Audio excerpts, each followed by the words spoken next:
नमस्कार मेरे प्यारे बच्चों, मैं हूं राजीव कुमार। आपको स्वागत करता हूं आपका अपना YouTube channel Physics Cracker Jack में।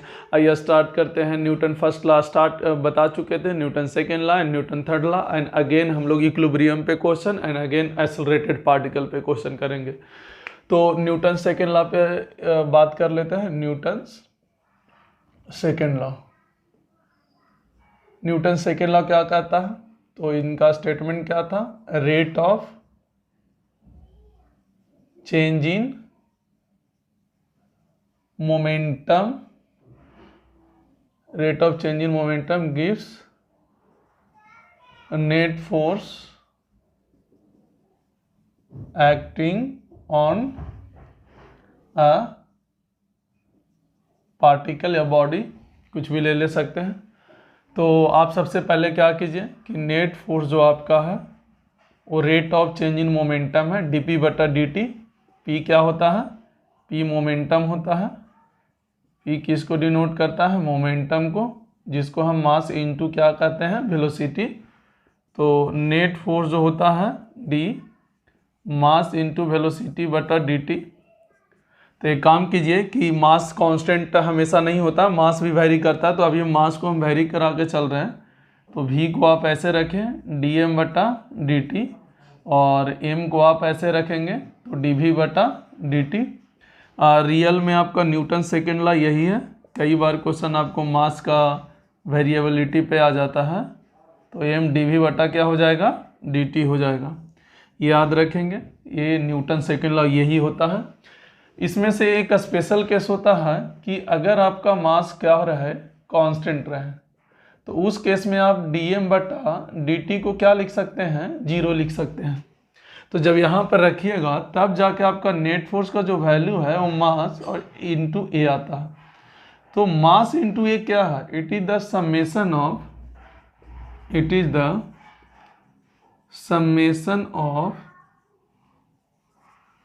Vector summation of net force, vector summation of all individual forces acting on a particle। इसमें कहा गया कि वेक्टर समेशन करने का मतलब कि किसी भी बॉडी पे बहुत सारा फोर्स लग रहा है, तो उन सारे वेक्टर का सम करें और वो बराबर होगा मास इनटू एक्सेलरेशन। हमेशा याद रखना, किसी भी बॉडी पर अगर आप न्यूटन सेकेंड लॉ क्या बोलते हैं कि अगर आपका मास कांस्टेंट है तो कोई भी बॉडी पे ढेर सारा फोर्स लग रहा है, तो उन सारे फोर्सेस का सम रखें, वेक्टर सम करें और उसको इक्वेट करें मास इनटू एक्सेलरेशन से। बस इतना ध्यान में रखना आपको। तो यहाँ से आप आसानी से कर सकते हैं। It is the vector summation of all individual forces acting on a particles is equal to, ये जो होता है ये गिव्स ma, ये हमको क्या दे देगा? मास इनटू एक्सेलरेशन देगा। आइए मास इनटू, इस पे बात करने से पहले हम लोग छोटा सा इंट्रोडक्शन हम लोग इस पे देंगे, मोमेंटम वाला पे कहानी पे आते हैं। तो थोड़ा सा हम इस पे भी बात कर लेते हैं। आइए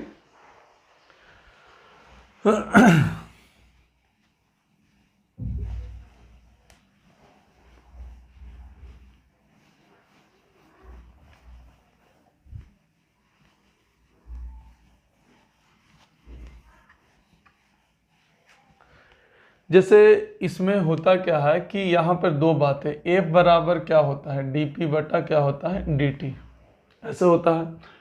तो अगर आपको कभी भी यहाँ पर F बराबर क्या है? dp बटा dt, तो dp बटा dt क्या है? तो आप इसको ऐसे लिख सकते हैं, स्लोप लिख सकते हैं, slope of pt curve. Slope of pt curve हमको क्या देगा? Gives force. ये हमको क्या देगा? Gives force. हमेशा याद रखिएगा कि dp बटा dt मतलब स्लोप, या हमेशा याद रखिएगा। और स्लोप का मतलब क्या होता है? tan थीटा, ये वाला याद रखना है।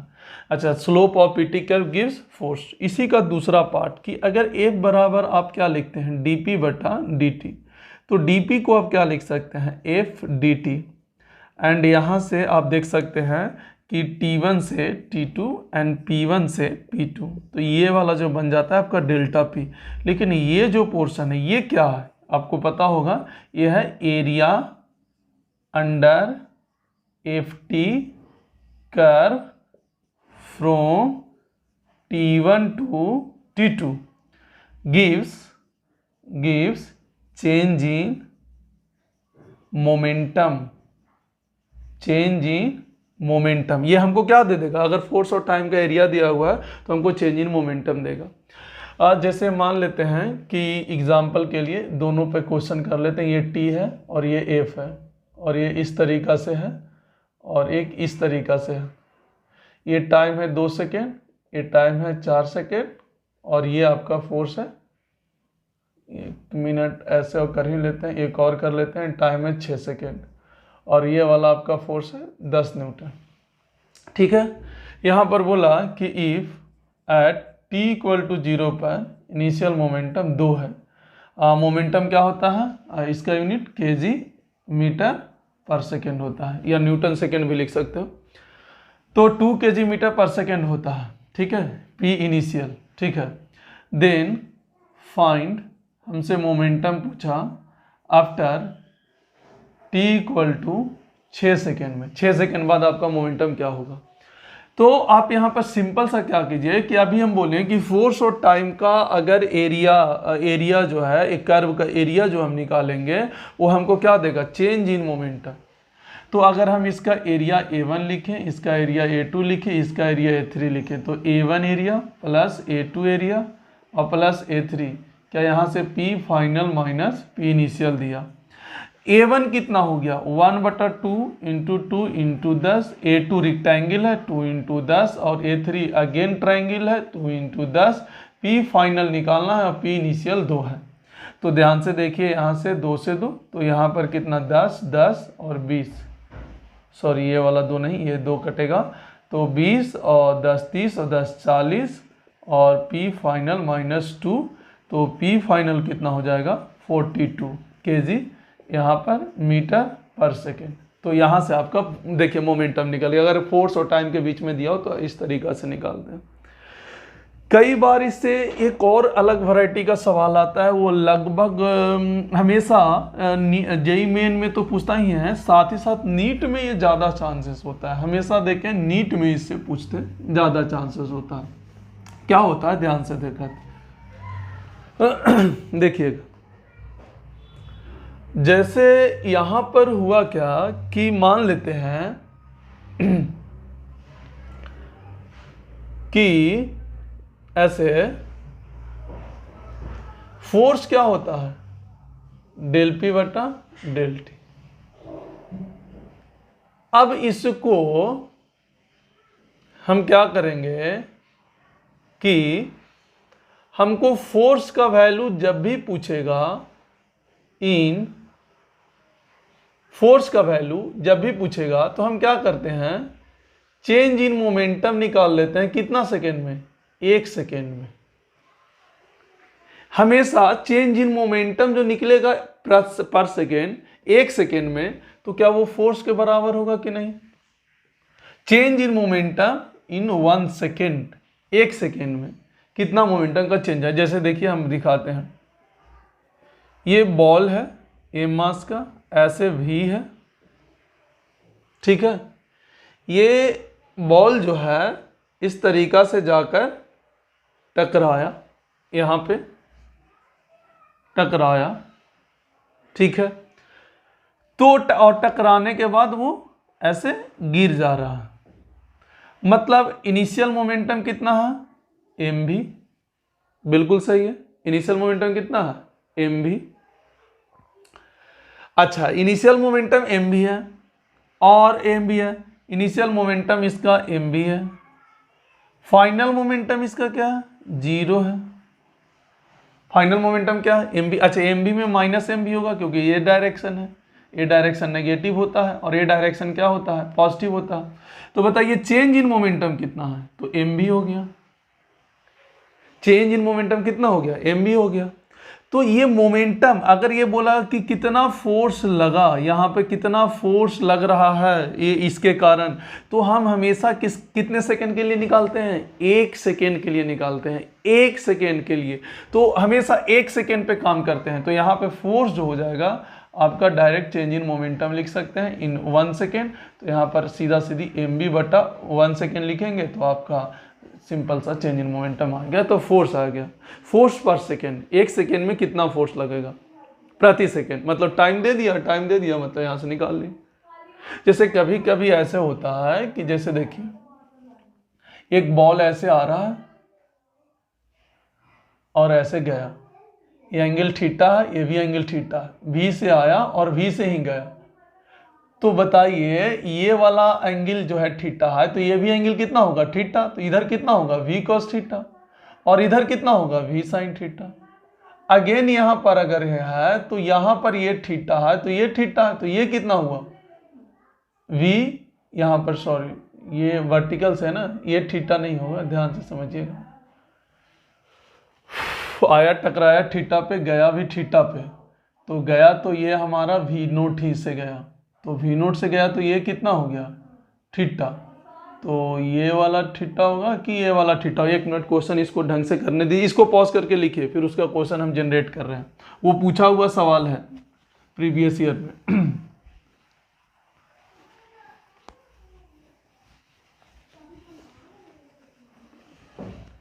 ध्यान से देखिए, एक बॉल ऐसे आके टकराया,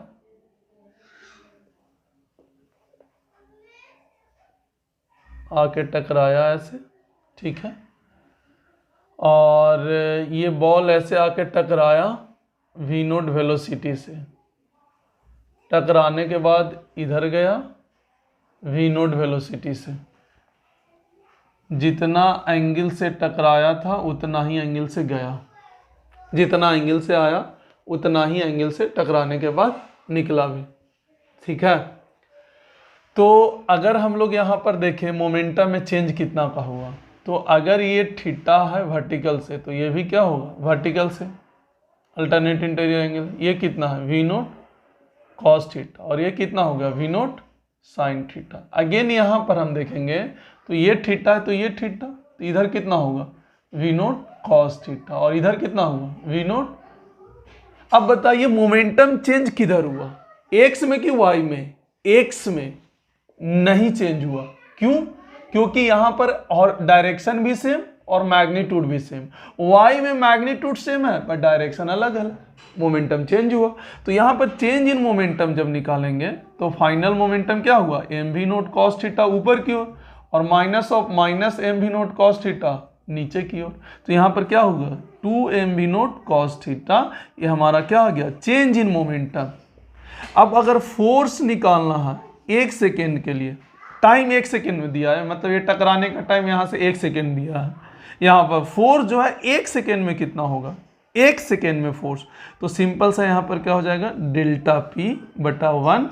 1 सेकेंड पर फोर्स हमेशा पूछता है, कभी भी ऐसे फोर्स पूछे हमेशा 1 सेकेंड पे दिया हो चाहे नहीं दिया हो, तो आंसर कितना हो जाएगा 2mv नोट कॉस थीटा। बहुत ही सिंपल तरीका से बनता है और कई बार इस टाइप का सवाल पूछ चुका। ये तो थोड़ा टफ भी पूछ दिया, सीधा सीधा ऐसे पूछता है कि बताइए यहाँ पर आया V से टकराया और फिर V से ऊपर गया, तो बताइए चेंज इन मोमेंटम कितना होगा mv फाइनल में और माइनस ऑफ mv, तो कितना हो गया 2mv। तो बताइए एवरेज फोर्स कितना हो जाएगा, यहाँ पर फोर्स कितना होगा 2mv, क्योंकि हमेशा 1 सेकेंड के लिए पूछता है। तो कभी भी आपको इस तरीका से क्वेश्चन रिलेट करके आ सकता है, एवरेज फोर्स पूछता है चेंज इन मोमेंटम पर सेकेंड के लिए, पर सेकेंड मतलब 1 सेकेंड नीचे आ गया, हमेशा एवरेज फोर्स पर सेकेंड में पूछता है। कभी भी इस टाइप का टकराने वाला अगर आ रहा होगा तो हमेशा 1 सेकेंड पे काम करना चाहिए। 1 सेकेंड पे करिएगा, सीधा सीधी हमारा फोर्स का वैल्यू निकल जाता है और चेंज इन मोमेंटम हमेशा निकालें, आपका फोर्स का वैल्यू इजीली कैलकुलेट हो जाएगा। क्या बात समझ में आ गया? बिल्कुल ऐसे ही हम लोग आगे भी सब जितना भी डिटेल में हम लोग पढ़ेंगे, जैसे ये सारा कहानी आपको पढ़ा जाएगा कहाँ, कॉलिजन में पढ़ा जाएगा, सेंटर ऑफ मास में। इसी तरीका से आपको मॉडर्न फिजिक्स में भी पढ़ा जाएगा। मॉडर्न फिजिक्स जब 12th में पढ़ेंगे तो रेडिएशन प्रेशर पढ़ते हैं, तो रेडिएशन प्रेशर के बारे में वहाँ पर पढ़ा जाता है, तो वहाँ पर भी सारा चीज़ क्लियर किया जाता है। तो आई होप कि ये कहानी जो है आपको पर सेकेंड वाला पूरा कहानी क्लियर हो रहा होगा। चलिए आइए स्टार्ट करते हैं आगे। ये मोमेंटम का कुछ छोटा सा जो था फोर्स और मोमेंटम से रिलेट करके आता है, उससे रिलेट करके जो क्वेश्चन था वो क्वेश्चन पे हम लोग बात किए।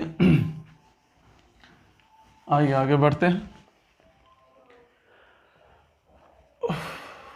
दूसरा न्यूटन सेकेंड लॉ जो है आपका, न्यूटन सेकेंड लॉ पे हम आते हैं। न्यूटन सेकेंड लॉ जो है valid only for inertial observer,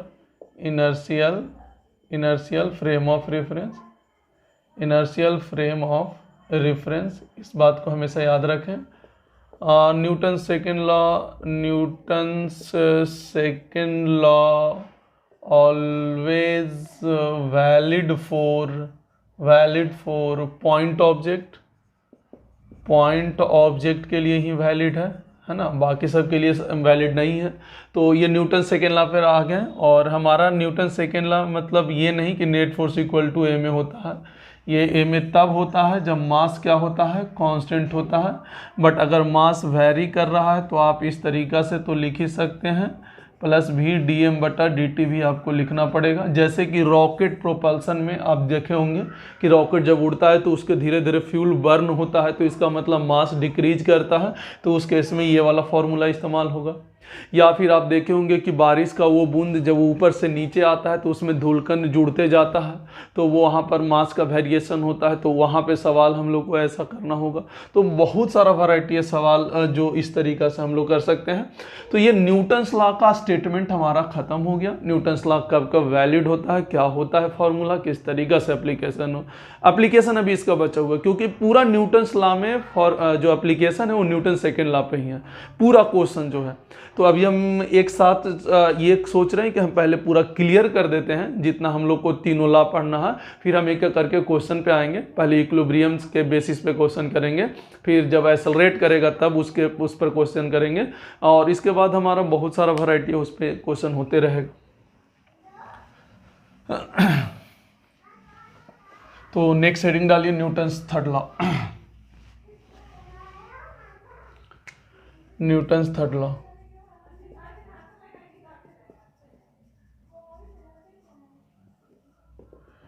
देखिए, न्यूटन थर्ड लॉ सब लोग जानते हैं, every action there is equal and opposite reaction. तो ये पहला पॉइंट तो आपको लिखाई देते हैं, फिर आपको इसमें समझाते हैं। Every action there is equal and opposite reaction. Every action, हर एक्शन का रिएक्शन जरूरी है, होना ही होना। ये न्यूटन थर्ड लॉ बोले, इनका स्टेटमेंट था। बट यहां पर एक्शन और रिएक्शन क्या होता है? Action and reaction are forces. ये किसके लिए बात किया जा रहा है? फोर्सेस है, ये फोर्स है ना, क्या ये फोर्स है। एक्शन रिएक्शन फोर्स है। हम हमेशा एक बात याद रखें, फोर्स दुनिया में जो एग्जिस्ट करता है बिना पेयर का एग्जिस्ट नहीं करता है। अगर किसी का एक्शन है तो उसका रिएक्शन भी होगा, ये 100% श्योर। ऐसा नहीं कि आप सिर्फ एक्शन किए, आप अगर इस बोर्ड पे मारे 10 न्यूटन तो बोर्ड आपको भी 10 न्यूटन देगा। ये बात हमेशा याद रखें। एक्शन रिएक्शन दोनों होता है। हम बोर्ड पे किए एक्शन तो बोर्ड हम पे लगाएगा रिएक्शन। हम किसी को गाल पे अगर मारे थप्पड़ तो वो एक्शन हुआ, पर गाल हमको भी मारेगा उल्टा, वो रिएक्शन हुआ। ऐसे नहीं कि अगर हम किसी को एक्शन मारे तो वो मारेगा तब रिएक्शन होगा, नहीं। जहाँ पे एक ही कॉन्टेक्ट जहाँ पे होता है वहीं पे एक्शन रिएक्शन दोनों होता है। हम इसका कुछ पॉइंट बताते हैं और उस पॉइंट को एक करके हम आपको समझाएंगे, क्योंकि कई बच्चों को मन में एक्शन रिएक्शन का मतलब क्या होता है कि फोर्स को अपोजिट लगना और फोर्स को बराबर होना, बस इतना ही पता होता है। फोर्स को अपोजिट लगना और फोर्स को बराबर होना ही कहलाता है एक्शन रिएक्शन।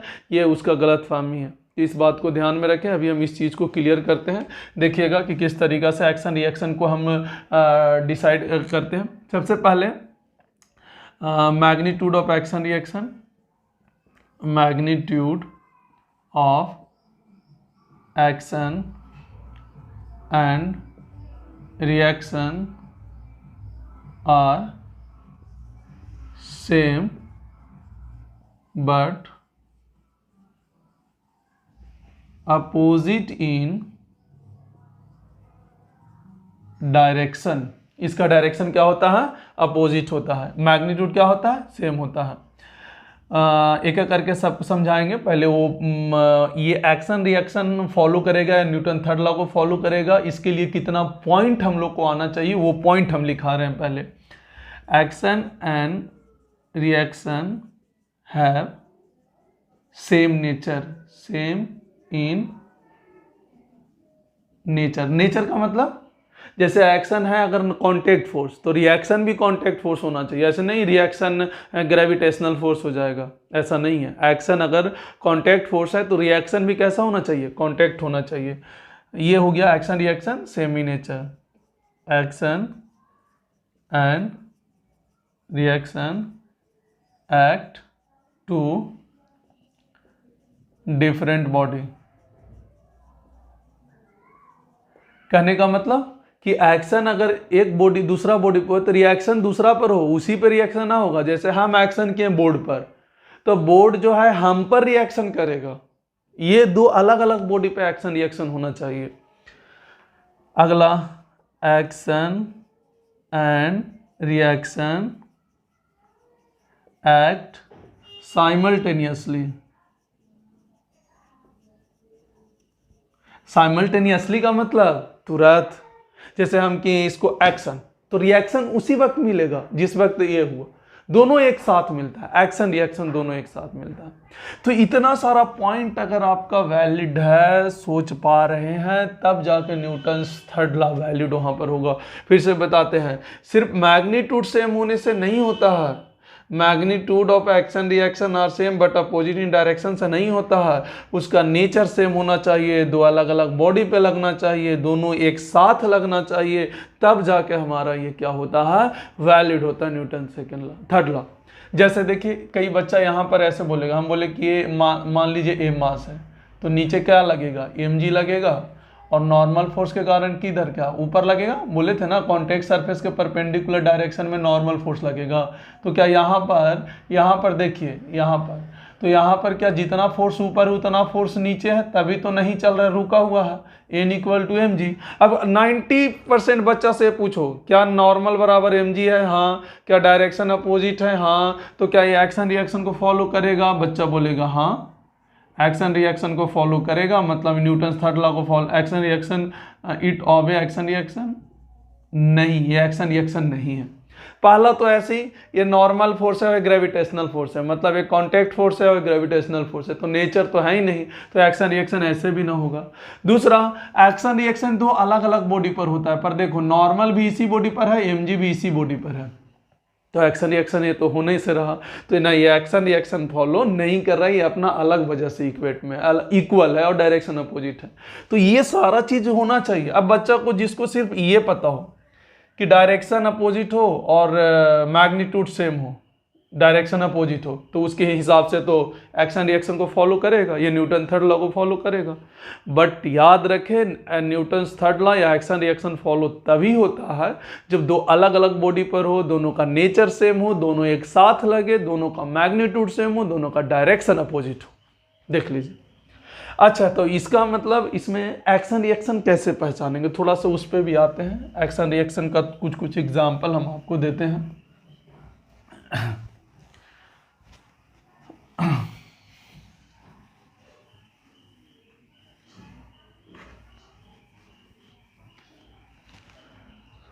जैसे देखिए यहाँ पर ये मास है, तो ये ब्लॉक पर आप देखिए ध्यान से, क्या ये कांटेक्ट की वजह से क्या ये एक्शन हुआ नॉर्मल, तो रिएक्शन कहां होगा, बॉडी देगा अर्थ को उतना ही फोर्स, रिएक्शन देखिए नेचर सेम है, डायरेक्शन अपोजिट है, दोनों एक साथ लगा, दोनों अलग अलग बॉडी पे लगा। देखिए ये नॉर्मल, ये कांटेक्ट के वजह से क्या है नॉर्मल लगा, किसके कांटेक्ट के वजह से, अर्थ के कांटेक्ट के वजह से। किस पर लगा, ब्लॉक पर, तो ब्लॉक भी न्यूटन थर्ड लॉ से अर्थ पे लगाएगा उतना ही। अच्छा, अब ब्लॉक पर एक mg लग रहा था, यहां पर क्या लग रहा था, mg। तो अगर मान लीजिए कि mg एक्शन है, तो ये mg किसके कारण लग रहा था, अर्थ के कारण, तो रिएक्शन अर्थ पे लगेगा mg उतना ही, डायरेक्शन अपोजिट में। ये mg जो है अगर एक्शन हुआ, पर देखिए तो सही कि mg किसके कारण हुआ है, तो अर्थ के कारण। तो mg अगर अर्थ के कारण हुआ है तो रिएक्शन जो है mg लगेगा, डायरेक्शन अपोजिट कर दीजिए, अर्थ पर लगेगा। ये हो गया हमारा रिएक्शन।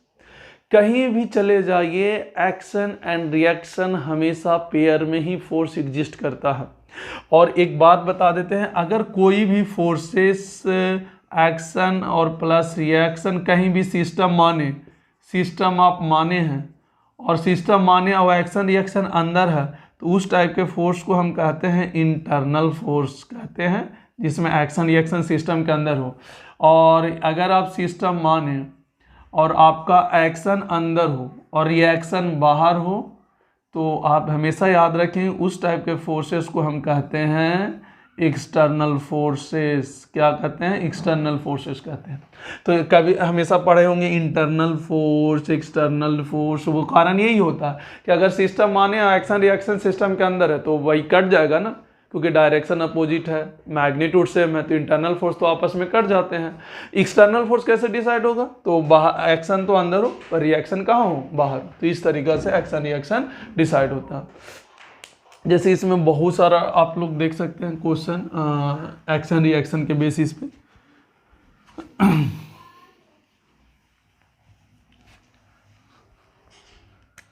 जैसे मान लीजिए कि आपका इस तरीक़ा से है,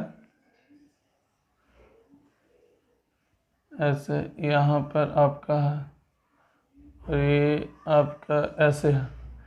अब हम बोलें कि इस स्फीयर पर रॉड द्वारा क्या कुछ ऐसे फोर्स लगाया जाएगा, N1 मान लेते हैं। तो अगर रॉड पे हम बोलें कि रॉड पे स्फीयर के कारण क्या होगा, तो न्यूटन थर्ड लॉ से क्या उतना ही N1 उल्टा डायरेक्शन में लग जाएगा। अगर ये रॉड जो है स्फीयर पर ऐसे लगाया इस तरीका से, क्योंकि कॉन्टैक्ट सरफेस के परपेंडिकुलर डायरेक्शन में भाला मारेगा नॉर्मल, तो क्या न्यूटन थर्ड लॉ क्या करेगा? क्या न्यूटन थर्ड लॉ इतना ही फोर्स इस पे लगाएगा कि नहीं लगाएगा? तो उतना ही फोर्स इस पे लगाएगा, याद रखना।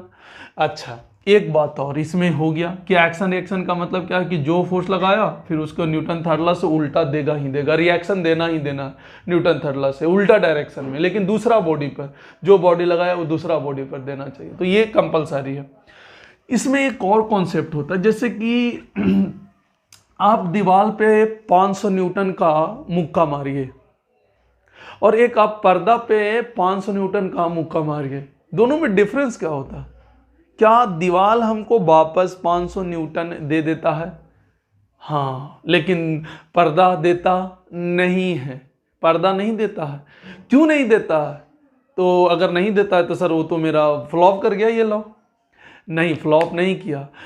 एक्शन जब हम 500 न्यूटन मारते हैं सामने वाला को, अगर हम एक्शन दे रहे हैं, तो वह आदमी के अंदर अगर कैपेसिटी है, आदमी या कोई भी चीज़ के अंदर अगर कैपेसिटी है कि हम 500 न्यूटन लौटा सकते हैं, तभी तुम्हारा वो एक्शन को अचीव करेगा। जैसे आप इसको 10 न्यूटन का अगर मुक्का मारिए तो ये 10 न्यूटन अचीव कर लेगा, 10 न्यूटन इसको देने का कैपेसिटी है, तभी ये 10 न्यूटन लेगा। सेम कहानी पर्दा पे, आप पर्दा पे 500 न्यूटन मार रहे हैं लेकिन उसको देने का कैपेसिटी है 10 न्यूटन, तो वो 500 न्यूटन आपसे नहीं लेगा। आप 500 न्यूटन मारे तो 490 आपका बेस्ट हुआ, 10 ही न्यूटन वो लेगा जितना लौटाना रहेगा उसको। इसीलिए पर्दा से जो रिएक्शन मिलता है हमको बहुत ही नॉर्मल मिलता है, उससे कोई भी दिक्कत नहीं होता। आप पर्दे पर आप एक्शन करके देखें, आपको रिएक्शन बहुत कम मिलता है, क्योंकि वो एक्शन उतना लेता ही नहीं है जितना हम लोग देने का प्रयास करते हैं। सिंपल सी चीज़ है। तो ये बात आपको समझ में आ गया होगा कि उतना ही लेगा जितना हम लोग को देने का ज़रूरत होगा। आई होप कि ये कहानी क्लियर हो गया होगा। तो ये आपका न्यूटन्स थर्ड लॉ था। हमेशा एक एक्शन देगा तो दूसरा रिएक्शन देगा। एक्शन और रिएक्शन थोड़ा सा समझना पड़ता है, थोड़ा सा बुद्धि लगाना पड़ता है, तब जाके एक्शन रिएक्शन का ढंग से हम लोग यूज कर पाते हैं। आइए, इसमें एक और टर्म होता है सवाल कराने से पहले, फ्री बॉडी डायग्राम। इसमें क्या होता है? Free body diagram. Free body diagram. Free body diagram का मतलब क्या होता है? इसमें समझिए, यहाँ पर हम अपने लैंग्वेज में लिख रहे हैं। देखिए, बहुत सारा चीज़ें पर हम अपने लैंग्वेज में लिख रहे हैं। आप ध्यान से खाली समझ लीजिए कि सबसे पहले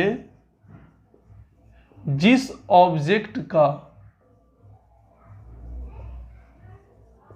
फ्री बॉडी डायग्राम बनाना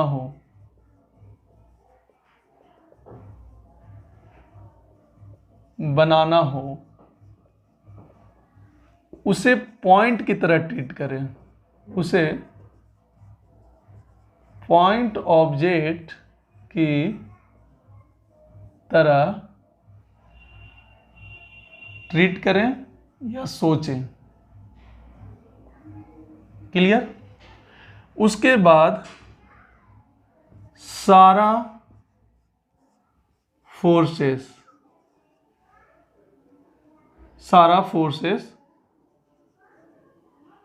जो भी अवेलेबल है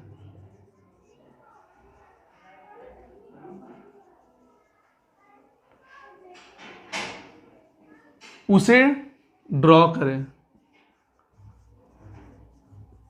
बस ये फ्री बॉडी डायग्राम। बुक में बहुत सारा वैरायटी है, तरह तरह के दिया रहता है, तो बच्चा कंफ्यूज होता है। पहले उसमें बोलेगा कि कांटेक्ट करें, फिर नॉन कांटेक्ट करें। ये सब क्या फर्क पड़ता है? हम नॉन कांटेक्ट पहले कर देंगे तो क्या हो जाएगा? कुछ नहीं होगा। सिंपल सा हम आपको जैसे बताएं वैसे करना है। सबसे पहले क्या मान लें? पॉइंट की तरह। फिर जितना भी फोर्स अवेलेबल हो सबको उस पर ड्रॉ कर दें। जैसे आपको बोला कि ये ब्लॉक है ए मास का, इसका फ्री बॉडी डायग्राम बनाएं ब्लॉक का। फ्री बॉडी डायग्राम मतलब FBD, मुक्त अवस्था चित्र हिंदी में कहते हैं। तो इसको सबसे पहले क्या मान लें? पॉइंट मान लें। ये पूरे को पॉइंट मान लें। अब देखिए, क्या इसमें नीचे mg लगेगा और कांटेक्ट के कारण क्या एक ऊपर नॉर्मल लगेगा? बस खत्म। इसके अलावा कुछ नहीं इसके अलावा। बस फ्री बॉडी डायग्राम बन गया। यही ना बोले कि पहले क्या कर लीजिए, जिसको बनाना हो उसको पॉइंट ऑब्जेक्ट की तरह ट्रीट करें और फिर जो भी फोर्सेस अवेलेबल हैं उसे ड्रॉ करें। इतना सा काम करना है। देखिए बहुत सारा हर तरह का क्वेश्चन आपको फ्री बॉडी डायग्राम देखिए कितना आसानी से बनेगा। बहुत सारा चीज़ आपको दिखाई देगा जिससे आपको फ्री बॉडी डायग्राम बहुत ईजिली सॉल्व कर सकते हैं। जैसे आप देखिए, मान लेते हैं कि ब्लॉक ही का करा रहे हैं, तो ये है, ऐसे है, ये आपका एम है, ये आपका कैपिटल एम है। अब बोला ऊपर वाला का फ्री बॉडी डायग्राम बनाए, तो ऊपर वाला का जब बनाइएगा एम का, ये ए का और ये बी का है, अपने से पहले ट्राई कीजिएगा। फ्री बॉडी डायग्राम किसका? ए का बनाइए। तो सबसे पहले ऊपर वाला को क्या मानिए? एक पॉइंट ऑब्जेक्ट मानिए। फिर क्या करिए, नीचे क्या लगेगा? mg लगेगा। क्या ये कांटेक्ट है तो कांटेक्ट सरफेस के परपेंडिकुलर डायरेक्शन में क्या एक नॉर्मल लगता है? हमेशा याद रखिएगा यहाँ पर दो ही तो फोर्स पड़ते हैं, दो फोर्स, तीन फोर्स। एक mg कांटेक्ट है तो नॉर्मल और टेंशन, फ्रिक्शन बाद में पढ़ते हैं, अभी नहीं। एक mg कांटेक्ट है तो नॉर्मल और टेंशन, रस्सी है तो टेंशन। तो यहाँ पर रस्सी तो है नहीं, कांटेक्ट के कारण ऊपर कितना लग गया? नॉर्मल n1, क्योंकि ऑलरेडी इसका नॉर्मल के बारे में हम पिछले क्लास में हम बता चुके हैं। ये हो गया ए का। लेकिन अगर बी का बनाने के लिए बोले तो ABD बी का बनाए। पॉइंट ऑब्जेक्ट, नीचे क्या लगेगा? Capital mg।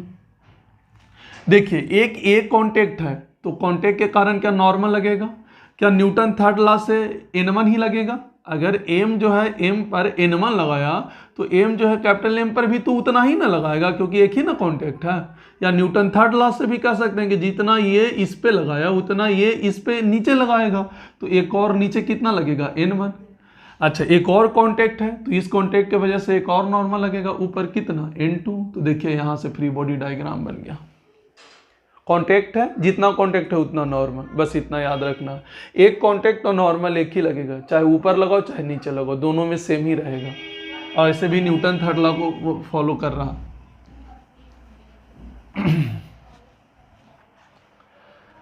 अब जैसे मान लीजिए कि आपको फ्री बॉडी डायग्राम बनाना है इसका ऐसे, एक ब्लॉक है, दो ब्लॉक है और एक तीन ब्लॉक है, ए है, बी है, सी है, ए है, B है, C है और ऐसे फोर्स लग रहा है। अब बोला कि बताओ सब हर ब्लॉक का फ्री बॉडी डायग्राम।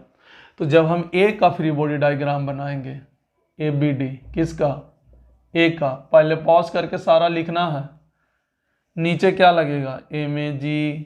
इधर क्या लगेगा? क्या N1, इस कॉन्टेक्ट के कारण एक नॉर्मल ऊपर लगेगा।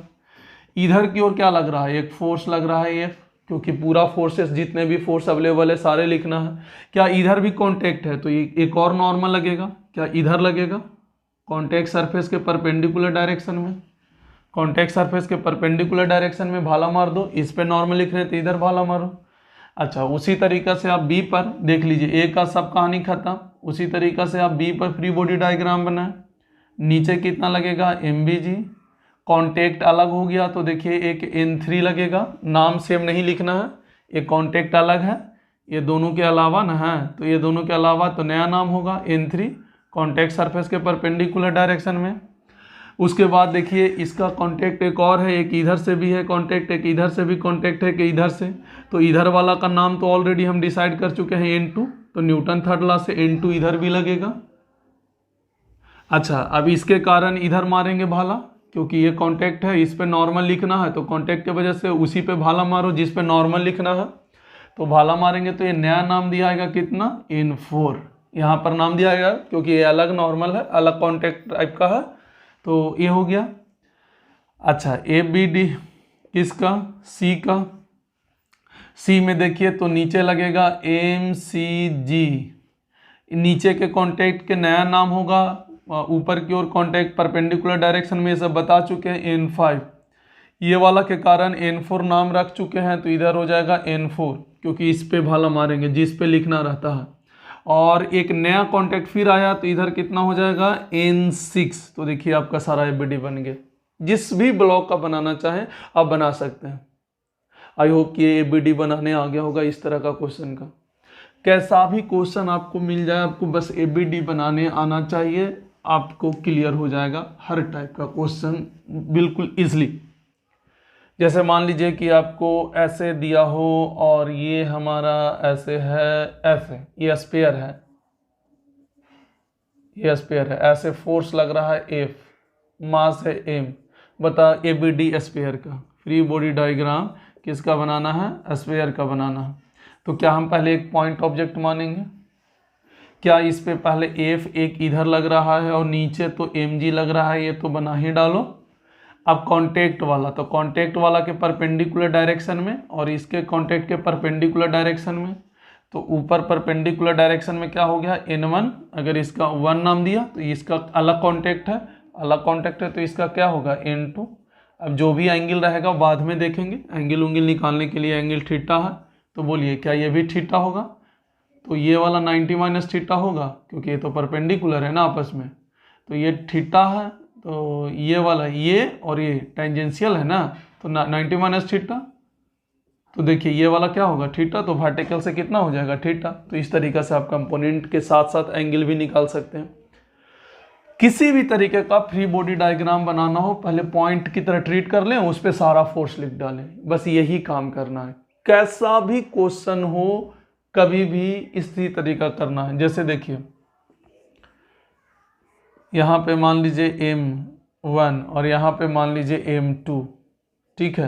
अब बताइए M1 का फ्री बॉडी डायग्राम, तो M1 का फ्री बॉडी डायग्राम बनाइएगा तो क्या इस पर बैठ के रस्सी ऊपर है तो ऊपर जाला छोड़िए स्पाइडरमैन की तरह और नीचे क्या हो जाएगा M1 जी, इसके अलावा तो कुछ है नहीं, रस्सी है और ग्रेविटेशनल है, बोले थे 3 ही तो फोर्स होता है, एक टेंशन, एक कॉन्टेक्ट और एक MG। एक टेंशन कॉन्टेक्ट MG, MG कब लगेगा जब मास है, टेंशन कब लगेगा जब रस्सी है, और नॉर्मल कब लगेगा जब कॉन्टेक्ट है। M2 का अगर फ्री बॉडी डायग्राम बनाते हैं तो नीचे होगा M2G और ऊपर क्या टेंशन लगेगा, एक ही रस्सी है ना ये वाला, यहाँ से यहाँ, तो देखो यहाँ से क्या लगेगा टेंशन लगेगा और यहाँ से क्या लगेगा टेंशन लगेगा, इस तरीका से। तो आप देख सकते हैं यहाँ से M1G टेंशन, यहाँ M2G और टेंशन, देख लीजिए इस तरीका से आपका हो जाएगा। तो आप कहीं से भी इस पूरे सिचुएशन में आप देख लीजिए आपका इसी तरह का जो है आपका फ्री बॉडी डायग्राम बनाना पड़ेगा। कैसा भी क्वेश्चन हो हर टाइप का फ्री बॉडी डायग्राम इसी तरीका से होगा, कैसा भी क्वेश्चन हो जाए कोई फर्क नहीं पड़ता, फ्री बॉडी डायग्राम आपको इजीली बनाने आना चाहिए। जैसे एक आध क्वेश्चन और रस्सी वाला में करा देते हैं आपको। जैसे मान लीजिए कि इस तरीका से है, ऐसे ऐसे है, यहाँ पर M है, यहाँ पर ऐसे देखिए ऐसे, यहाँ पर ऐसे, ये 2M है। अब बताइए, ये एक ही राशि है, ये वाला बात बता चुके हैं, tension T tension T tension T, तो यहाँ पे क्या 2t हो जाएगा। तो बताइए एम पर आप जब बनाइएगा तो एम का ए पर, ये वाला ए और ये वाला बी ले लीजिए, तो ए का बनाइए, तो एक पॉइंट मान लीजिए, नीचे कितना हो गया mg और ऊपर कितना हो जाएगा क्या t। उसी तरीक़ा से b का बनाइए, तो b का क्या हो जाएगा, नीचे 2mg और ऊपर क्या हो जाएगा, क्या 2t हो जाएगा, 2t नहीं 3t हो जाएगा। देखिए यहाँ पे 2t और यहाँ पे t, तो टोटल मिला के कितना t हो गया, 3t। तो देखिए इसका फ्री बॉडी डायग्राम, इसका फ्री बॉडी डायग्राम। तो आप किसी भी तरीके का क्वेश्चन का फ्री बॉडी डायग्राम बना सकते हैं। ठीक, तो आज के लिए बस इतना ही। हम लोग न्यूटन थर्ड लॉ पढ़े, फ्री बॉडी डायग्राम पढ़े, न्यूटन सेकेंड लॉ पढ़े, दोनों लॉ को कवर कर लिए। और अगले क्लास में आपका सवाल चालू हो जाएगा, क्योंकि अब हमारा थ्योरी खत्म हो चुका है। सिर्फ सवाल फिर से बता रहे हैं, पहले हम इक्विलिब्रियम वाला पार्ट पढ़ेंगे। इक्विलिब्रियम का मतलब होता है नेट फोर्स का वैल्यू 0 होना, मतलब एक्सेलरेशन का वैल्यू 0 होना। उसके बाद एक्सेलरेशन वाला पार्ट पर क्वेश्चन करेंगे।